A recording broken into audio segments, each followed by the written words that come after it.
The Jack Benny Program, transcribed and presented by Lucky Strike.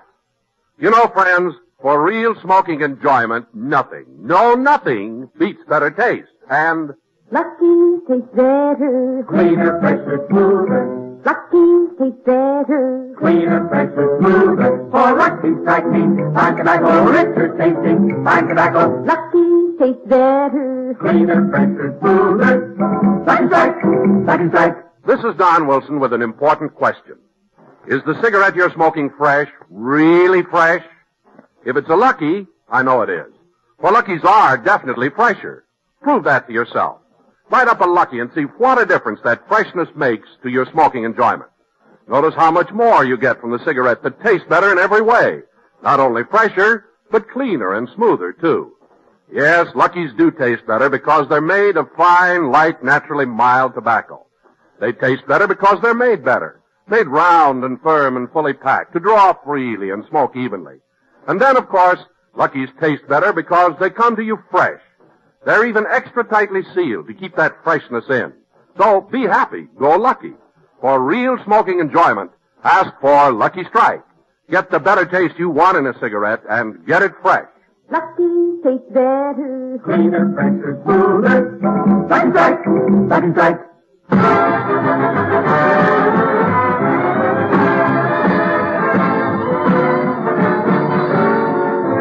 The Lucky Strike program starring Jack Benny with Mary Livingston, Rochester, Dennis Day, Bob Crosby, and yours truly, Don Wilson.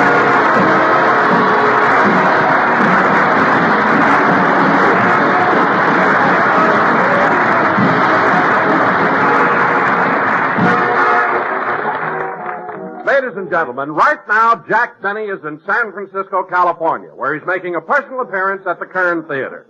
So let's go backstage where we find Rochester in Jack's dressing room. There's no business like show business. There's no business I know. Every time they sell another ticket, Mr. Benny's blue eyes start to glow. But when he looks and sees a seat that's empty, the little teardrops, they start to flow. There's no business like show. Uh-oh, look what time it is. Mr. Benny will be off stage in a minute. I'll put everything he needs on his dressing table. Yep, that'll do it. There's the cold cream for his makeup, a washcloth for his face, a brush for his suit, and a comb for his morale. Let's see, what else? Oh, yes, his glasses. He always puts them on when he comes back to the dressing room. I wish he'd forget his pride and wear them on the stage. Yesterday he did 2 shows with his back to the audience. That wasn't so bad. But when he took his bow, what a target. Even the manager ran up and kicked him. I haven't seen that many people on stage since Quo Vadis.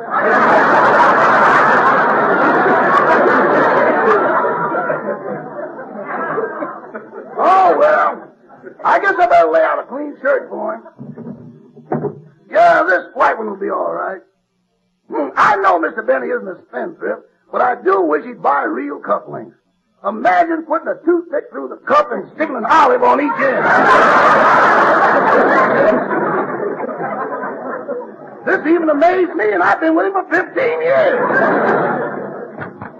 Hello, Rochester. Oh, hello, boss. How'd the show go? Oh, fine. That's good. I'm glad there weren't any empty seats. How did you know? Your mascara isn't running. Rochester, I don't cry when there's an empty seat. After all, I didn't take this personal appearance engagement to make money. You didn't? No. You may not understand this, Rochester, but every so often a performer must satisfy his artistic temperament. I'm playing these 3 weeks in San Francisco merely as a release for my talent. You understand what I mean? Well, is this the same kind of release that your talent got from Warner Brothers?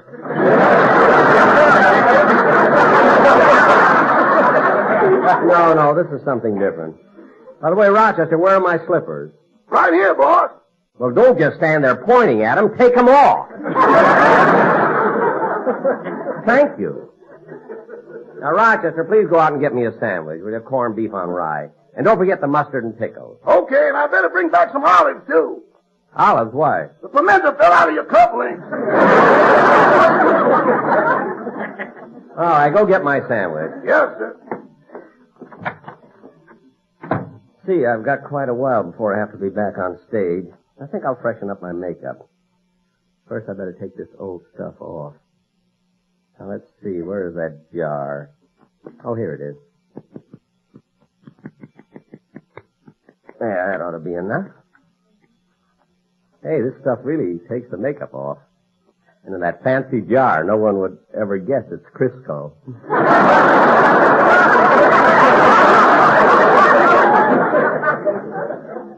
I wonder if I should shave before I... look at my eyes. They're bluer than the thumb of a cross-eyed carpenter.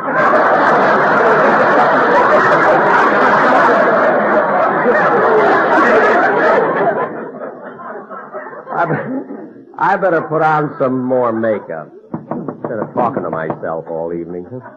Come in. Well, if it isn't Mary, Mary, quite contrary. How does your garden grow? With silver bells and cockle shells, and boy, are you a schmo. Got any more poetry you want to throw my way? Never mind. But, Mary, did you catch my last performance? I caught more than that. Huh? I was in the front row when you took your bow. Here, put it back on your head. Oh, well, I'm glad you caught it this time.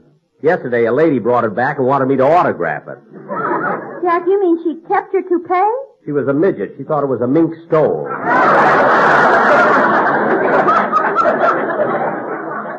You and your long sideburns. Never mind. Now, look, Mary, I want to finish my makeup, so excuse me. Wait a minute, Jack. Your jar of cold cream, it doesn't have any label on it. I know. Gee, it looks good. Smells good, too. Who recommended it, Percy Westmore or Max Factor? Betty Crocker.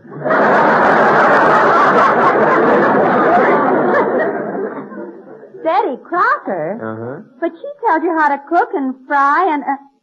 Wait a minute. Let me smell that again.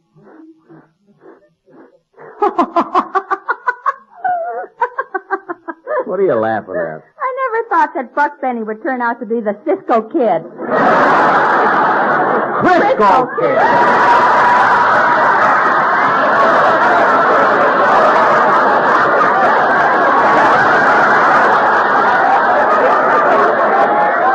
She's even got it underlined.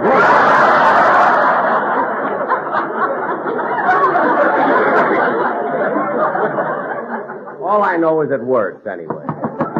Come in.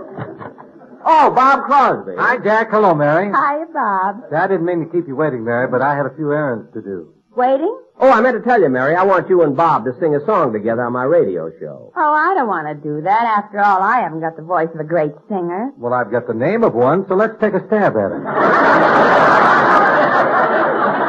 Matter of fact, I just got a letter from him this morning. You know, Bing is in Paris. Oh, yes, I read about that. Gee, Paris in the spring. Gosh, how I'd like to be there. Say, Bob, wasn't it in Paris last year when Bing was taking a nap in the park and a French policeman arrested him there? Yep, but this time he's taken some precautions to make sure that it doesn't happen again. What did he do? He bought France.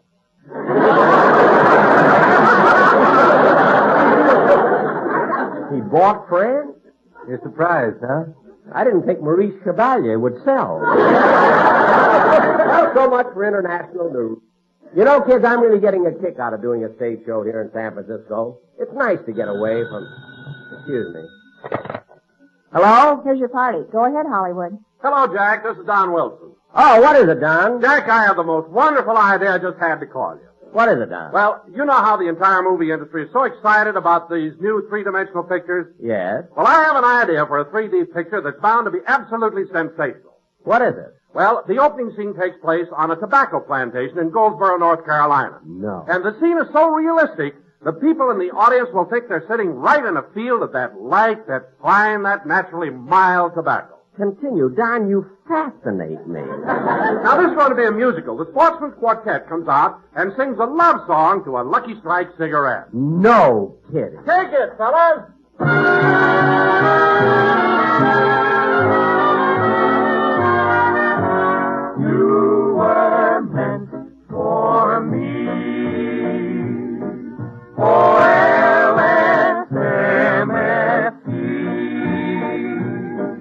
Yes, monkeys patterned you, and when they were done, you were all the good things rolled up in one. You have a fresher taste, it's true. You're smoother, and you are clean through and through. So round and firm, so fully packed, they must have made you just for me. My darling, you were meant for me. Not a puff is rough, better tasting, sure enough. I was meant for you, and only you will do. You are the best, and that is true. Every lucky strike is free from loose ends. Full of smoking pleasure, they please my friends, and so to you, my lucky strike. I have learned to care, now it's easy to compare. You're the smoke I like. What a cigarette, fresher tasting, you can bet. So we say, get a carton now today, for Lucky Strike was meant for you.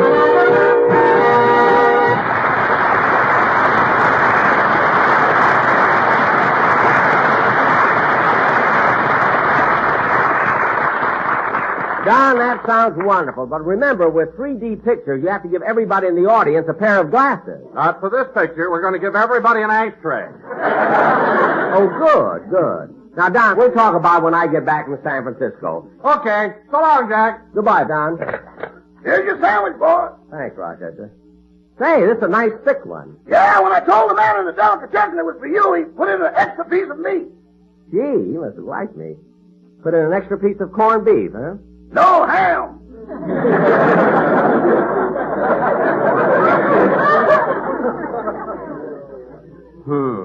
Not who, ham. I heard. Would you like some more mustard on it? No, this is fine the way it is. See, that sandwich looks good. Sure does.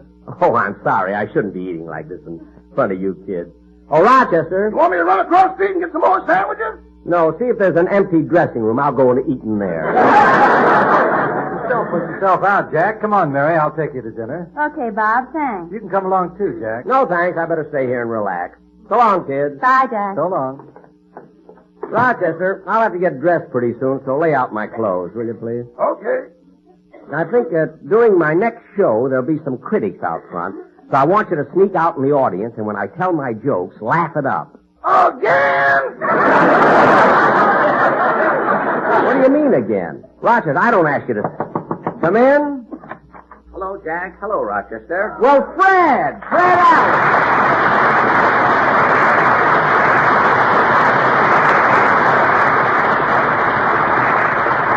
Well, Fred, this is a surprise. When did you get in town? Last night? Last night. Well, why didn't you call me at my hotel? You mean you're staying at one that has phones? Well, no, but there's a candy store in the lobby that takes messages. Oh, I see. Gosh, it's good to see you, Fred. Tell me, what are you doing here in San Francisco? Well, Jack, I'm here on business. Business? Yes, you see, Portland needs a mink stole, and I've heard there's a midget here who wants to sell one. Oh, you were nearly as bad as Mary there, Fred. I had some of the fur in my mouth. That's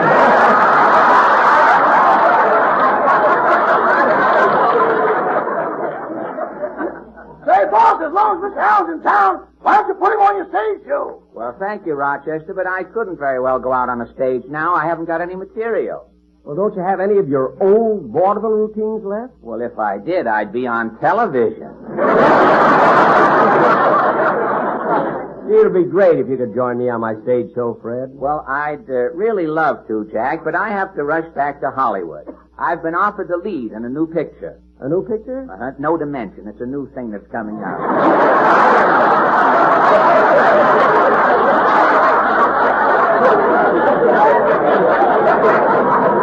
When it comes out, you don't mention the whole thing. So far, that's better than what we've got written here. But In this picture, Jack, I play the part of a test pilot in Los Angeles. I see. The picture is called Breaking the Smog Barrier. It's a shame you can't stay over, Fred, so we could appear together. It'd be like old times. Say, Mr. Benny, did you and Mr. Allen once do an act together in vaudeville? We sure did, Rochester. We had a lot of fun in those days. Oh, gosh. Remember, Jack, how we'd always celebrate with a big dinner at Lindy's every time we got a job? Yeah, we'd always get the best. Shrimp cocktail, turtle soup, chef salad. Filet mignon, stuffed potatoes, strawberry shortcake. Then I'd top it all off with a big glass of Ovaltine. Ovaltine? Well, he wanted to be asleep when the check came.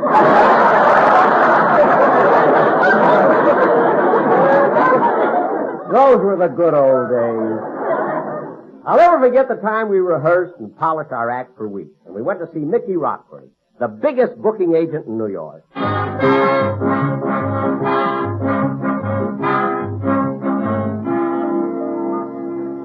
Come on, Fred. I think Mr. Rockford's office is down the hall. Hey, it's crowded in here, Jack. Yeah, I guess we'll have to talk to the secretary. Miss, we'd like to see Mr. Rockford. Do you have an appointment? Appointment? Yes. We're Benny and Allen. Benny and Allen? Yes. Don't you recognize us? Why? Is there a reward?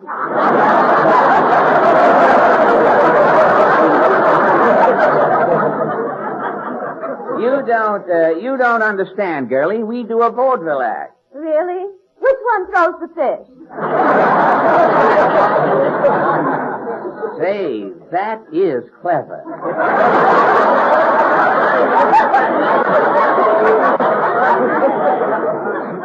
Miss, you ought to be in show business yourself. Me in show business? Yes. I know a magician who saws a woman in half. You'd look better in two pieces.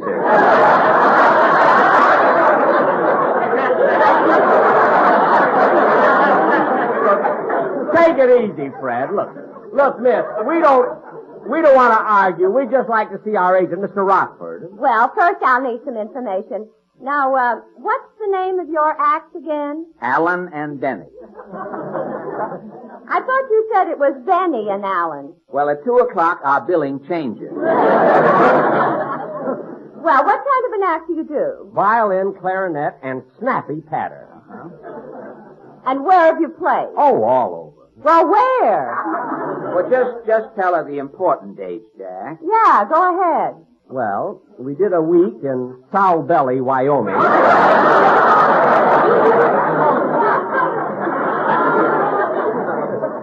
A week in Loose Tooth, Arizona. 3 days in Stagnant Water, New Mexico. And we also played the Palace here in New York. Sow belly, loose tooth, stagnant water, and the palace. Well, at least you worked your way up. No, we played the Palace first.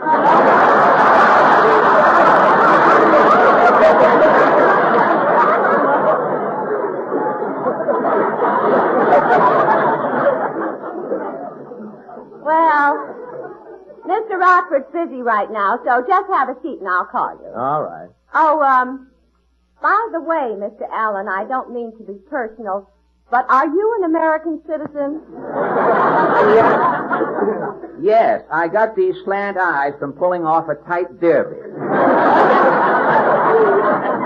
Come on, Fred, let's sit down. Yes? Yes. Oh, very well, Mr. Rockford. Oh, boys, Mr. Rockford will see you now. Good. Come on, Fred, let's go in. Okay. Oh, come on in, fellas. Come on in. Close the door. Sit down. Thank you. Mr. Rockford, I'm Jack Benny. This is Fred Allen. That's right, Mr. Rockford. Remember, you booked our act in the Palace 7 years ago. Oh, yes. What business are you in now? Well, we're still in show business. Yes, and we thought you could book us. Please, fellas. Our new act is sensational. At least give us a chance, Mr. Rockford. Yes, all we need is one good break, you know. I gave you a break when I put you in Lowe's Flatbush. Some break. They opened with Fink's Mules, then Major Doty's Dogs came out, then Manny's Monkeys, then Power's Dancing Elephant. So what? Well, by the time we came out, we looked like the last two passengers on Noah's Ark. Well, look, boys, I'm very busy. Please, Mr. Rockford, just listen to our opening number. It'll only take a second. All right, but before you... Oh, excuse me. Here, come in. Mr. Rockford, here's the 10% commission I owe you for booking my act last week. Oh, thank you. Oh, wait a minute. This cute boy. Sonny, what's your name? 80 canners. Eddie Cantor? Potatoes are cheaper. Tomatoes are cheaper. Now's the time to fall in love.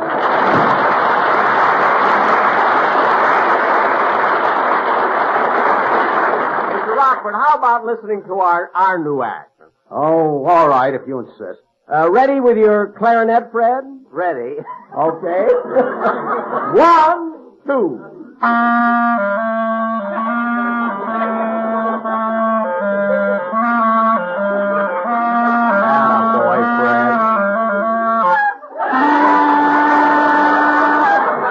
Oh, Mr. Allen. What is it, Mr. Benny? Have you heard that they're making women's bathing suits out of spun glass? Women's bathing suits out of glass? Well, that's worth looking into. I'll take it, Mr. Allen. If you will.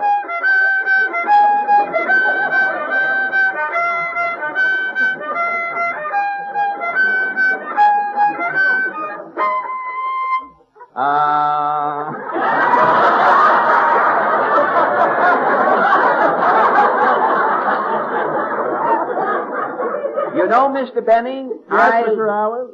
Oh, pardon me. I love music. So do I. Music once saved my uncle's life. Well, how did music save your uncle's life? They played the Star-Spangled Banner just as he was sitting in the electric chair. Take it, Mr. Allen.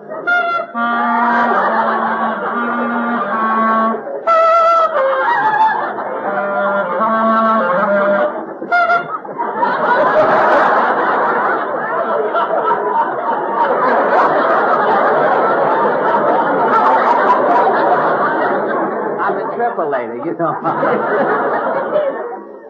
You don't have to finish it, you know. Oh, Mr. Benny. Yes, Mr. Allen. I want you to meet my new girl. Her name is Well Enough. Why do you call your girl Well Enough? Because I want the boys to leave Well Enough alone.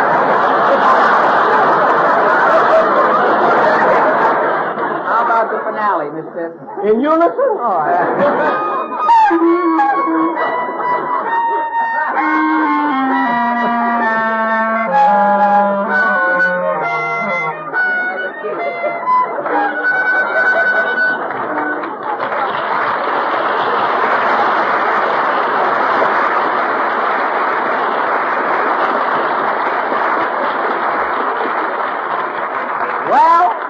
Well, Mr. Rockford, what do you think of it? Wait till he gets his head out of the drawer. Maybe he's looking for a contract.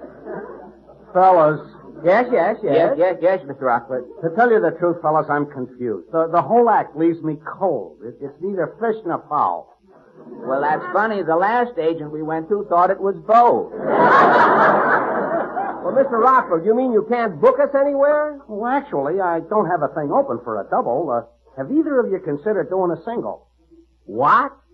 And break up the act? Why, we've been together for years. You can't split Benny and Allen. It's ridiculous. We're more than just a team. We're partners, friends, buddies. Why, we'd rather starve than let anything come between us. Well, that's a shame because I've got an opening for a single in Scranton for $15 a week. I'll take it. Well, if that's the way you feel, I'll take it for $14 a week, Mr. Rockford.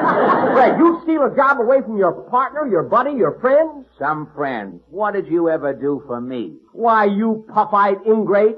For years, we've lived off my violin, my brains, my talent, my joke. And my money. And listen, you miser. As for your violin playing, I have heard cleaner notes from a toothless Russian sipping borscht.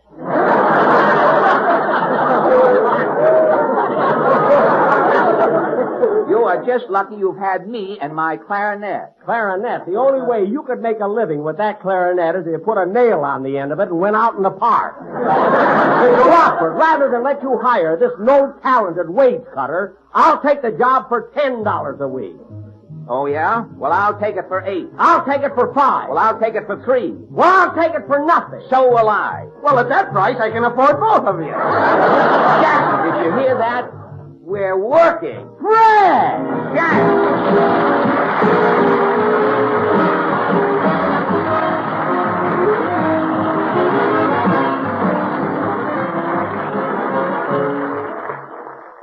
Ladies and gentlemen, our forests are among our most vital resources. Last year, through carelessness, forest fires destroyed millions of acres of valuable timber. This shameful waste weakens America. Protect our forests. Don't toss away lighted matches or cigarettes. Make sure every campfire is completely out. Remember, only you can prevent forest fires. Thank you. Jack will be back in just a moment. But first, nothing beats better taste. And remember, Lucky tastes better. Cleaner, fresher, smoother. Lucky tastes better. Cleaner, fresher, smoother. For Lucky Strike me. Fine tobacco, richer tasting. Fine tobacco. Lucky tastes better. Cleaner, fresher, smoother. Lucky Strike. Lucky Strike. I suppose there's no way of telling just how many different reasons there are for smoking. But this is certain. All those reasons add up to enjoyment. And for real smoking enjoyment, nothing beats better taste. And Lucky's taste better. Cleaner, fresher, smoother. That's partly because Lucky's are made better. Made round and firm and fully packed. To draw freely and smoke evenly. Yes, made better to taste better. And there's another important reason for Lucky's better taste. It's fine tobacco. Long strands of fine, light, and mild tobacco with a wonderful taste and an aroma that's even better. For LSMFT, Lucky Strike means fine tobacco. So friends, switch to the cigarette that gives you more real smoking enjoyment because it tastes better. Be happy. Go Lucky. Next time, every time, ask for a carton of Lucky Strike. Be happy, go lucky, get better taste today.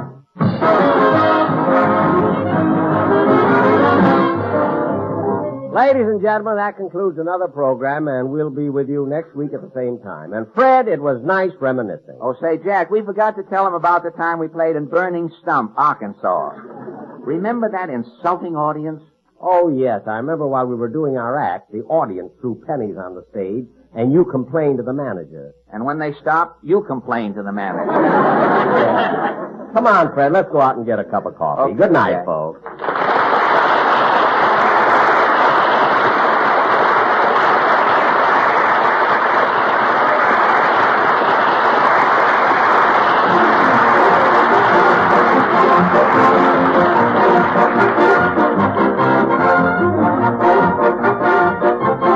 Jack Benny program is written by Sam Perrin, Milt Josephsberg, George Balzer, John Tackerberry, and produced and transcribed by Hilliard Marks. Be sure to hear The American Way with Horace Height for Lucky Strike every Thursday over this same station. Consult your newspaper for the time. Jack Benny program is brought to you by Lucky Strike, product of the American Tobacco Company, America's leading manufacturer of cigarettes. Stay tuned now for the Amos and Andy Show, which follows immediately over most of these same stations. This is the CBS Radio Network.